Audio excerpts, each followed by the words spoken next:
السلام عليكم ورحمة الله. شن أريمود هدي شركة أمباسيف كسو بيرتي كهليسيد أيان جعلها مانت إنان كula wadaago.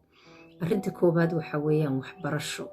Umbasif waxay leedahay waxbarasho joogto ah oo runtii aad uga faa'iideysan kartid haddaad ubad leedahay iyo haddaad naftaada u rabtidba aad kaga faa'iideysan kartid. Waxbarashadaas waxaa ka mid ah e-learning-kii in ay shirkadu leedahay software ama platform maaragtay e-learning ah ama ma aragtay qaybtan waxbarashada online-ka ah oo ilaa iyo 1500 oo jaamacadood ay enroll gareeyeen already oo waxa weeyaan ay u diyaarsan yihiin oo jaamacadaha adduunka ugu qaalisan adigoo wadankaaga hooyo joogana aad maanta jaamacadda rabto shahaado ka qaadan karta caalami ah marka arintaasay toole waa qaybta waxbarashada oo ilmahaaga iyo adigaba haddii ilaahay kuu qoro gurigaaga adigoo dhex fadhiya aadan u baahnayn in aad ma aragtay meel kala tagto oo aad ma aragtay ilmahaaga waxbarasho la raadiso 2030ka dadka wax maaragtay predictionka sameeya ama maaragtay malaha sameeya waxay leeyihiin 2030ka kadib qof inta buug qaatay qalin iskuul aadaya ma jiro qof walba online-ka ayuu wax ku baran doonaa marka maantay waxbarashada online-ka ah inaad u dhuunduleesho waa lagama maarmaan. Umbasifna waxay haysaa platform la yiraahdo Academy oo ah platform ilaa iyo 1500 oo jaamacadood ay already enroll gareeyeen iskoolada ama caadiga ana iska badaa warkooda adigoo gurigaaga jooga ama wadankaagii hooyo jooga ayaa jaamacad alla iyo jaamacadda rabto wax uga baran kartaa ama ilmahaaga iskoolkay rabaan ay wax ka baran karaan. sidoo kale fursadaasi toole waxaa daba yaala in uu heli karo ma aragtay language translation oo waxa weeyaan asagoo cunugii macalinkan af Chinese ama af English wax ku sharaxayo uu luqadiisa ku dhageysan karo luqadda uu doonayo asaga markaasi toole marka horta Umbasif waxa koobaad laga faa'iideeyaa waxa weeyaan waxbarasho ee balqabso. waxa kale oo Umbasif laga faa'iideeyaa waxa weeyaan waxa loo yaqaan communication-ka wada xiriirka bini'aadanka maantay Soomaaliya adiga oo jooga ayaad waxaad caalamka kula xiriidhaa dabcan hadday tahay wicitaan iyo hadday video ismaqala ay tahay ayaad kula xiriidhaa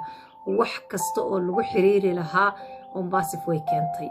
hadday tahay ma aragtay kii audio-ga ahaa oo la isku maarta maqli lahaa hadday tahay video conferencing-kii ama maaragtay maqalkii muuqaalka video-ga ahaa oo midkan hadda aan wax idinkugu duubayo oo kala ah iyo dhammaan ma aragtay wax kasta oo wada xiriir bini'aadan aad uga baahan tahana Umbasif tuulasheedii way ku keentay waxaa jira Connect oo ah video conferencing platform kaas oo runtii maanta featureskiisa iyo waxyaalaha uu leeyahay aad kaga maarmayso dadkii Zoom-ka isticmaali jiro dhan maanta way ka soo wada yaaceen halkan ayayna wada isticmaalaan haddaad macallin tahay haddaad tahay mid ma aragta maanta online wax ku dhiga haddaad tahay waliba maxaa kaas ku sii dheer yahay adiga oo video-gii macnaha caadi platform-ku isticmaalaya ayaa dhaqaale ka sameynaysa oo wuxuu leeyahay wax loo yaqaano commission inaad ka sameyn karto adigoo platform-ki si caadi u isticmaalaya ayaa dhaqaale ka sameyn kartaa. qaybta saddexaad oo Umbasif ay leedahay waxa weeyaan affiliates wax loo yaqaano ama affiliate marketing wax loo yaqaana in aad noqon karto ganacsade xor ah adiga oo shirkadda platformyadeeda isticmaalaya haddana ganacsade xor ah aad noqon kartid oo waxa weeyaan intaad entrepreneur noqotid shirkadda ma aragtay aad ka qaadatid linki kadibna ay ku furaan wax leeyahay ecosystem oo waxa weeyaan aad adigu ganacsade xor ah oo shirkadda ka tirsan Umbasif ayaad noqon kartaa. waxa afraad oo shirkadda Umbasif ka helaysaa waxay tahay waxa kale oo afraad oo ka helaysaa waxay tahay dhaqaale joogto ah ama waxa loo yaqaano passive income in aad adoo gurigaaga iska jooga oo caawa jiifa in aad ma aragtay website-kaaga ama platform-ka ay ku manage gareynayaan uu dhaqaale ku sameynayo shirkadani adiga haddaad linkigaaga dadka la wadaagto iyo haddii aadan la wadaagin labadaba ayaga ayaa dhaqaalaha kuu sameynaya oo waxay kuu sameynayaan wax leeyahay marketing inay kuu market gareeyaan in ay ma aragtay maantay ku suuq geeyaan oo adiga oo laga yaabo inaad hawlahaagii qaaska isaga jirto dhaqaalaha iyagu ay kuu sameeyaan sababtoo ayaga marketingkii bay samaynayaan suuqgeyntii ayagaa maaragtay dadka la xiriiraya ayagaa emailkii u diraya ayagaa wax kasta u diraya marka insha allahu tacaala qodobka afraad ka faa'iideysaana waxa weeyaan dhaqaale inaad samayn karto aadan juhdi badan ku bixinin haddaad linkigaaga dadka la sheer garaysana waa khayr haddaadan la sheer garayna ayaga ayaa kuu samaynaya qodobka shanaad oo runtii ugu dambeeya oo aan rabo inaan kula wadaago fursadda aad shirkaddan ka faa'iideysaa waxay tahay qodobka loo yaqaano macnaha management in ay kuu manage garaynayaan Ombasif wax kasta oo aad platform aad use garaysid hadday tahay ganacsigaaga laftirkiisa hadday tahay maxaa la yiraahdaa social media haddaad leedahay wax kasta oo aad adigu wax ku suuq geysanayso ama wax kasta oo adigu rabto inaad wax ku qabsato Ombasif way ku manage garaynaysaa waxay hayaan tuulashii ama ma aragtay platformyadii aad u isticmaali lahayd ka soo qaad maanta waxaa taa ganacsado xor ah waxaad u baahan tahay xisaabiye ama maarta waxaan loo yaqaan self employed baad noqotay waxaad u baahan tahay xisaabiye ku xisaabiye dhaqaalahaaga platform waxay haystaan Ombasif ku xisaabinaya just dhaqaalihi baad gelinaysaa dag mishinkaas ku xisaabinaya uma baahnid inaad qof u tagto inaad tira hebel u xisaabi oo nin lacag ka qaato wareerka dhan uma baahnid platformka ayaa kaaga filan waxa laga yaabaa revenue-ga ama qaybtan ma aragtay human resource inaad u baahan tahay platformkii bay ku hayaan aad isticmaalaysay adiga oo waliba normalkaaga u isticmaalaya ayaa dhaqaalo platform walba ka samaynaysa waxa laga yaabaa inaad website leedahay analytics bay ku hayaan sida Google Analytics oo kala ah oo tracker oo ku taraagaraynaya meesha website-kaaga laga soo booqdo meesha xaamiga ka yahay meesha ma aragtay uga baahan yahay inaad ka dhisto ayaga ayaa ku qabanaya shaqadii oo management walba oo u baahan tahana way ku qabanayaan inta markii laga soo tago waxyaalo badan oo waxa jira ay ku qabanayaan sida ma aragtay hadda groupiska waad aragtay hadda meesha ma aragtay hadda markaad email isticmaasho emailada aanu isticmaalnaa dadka inoogu jiro contactiga ah meel ay kuugu urursan yihiin malahan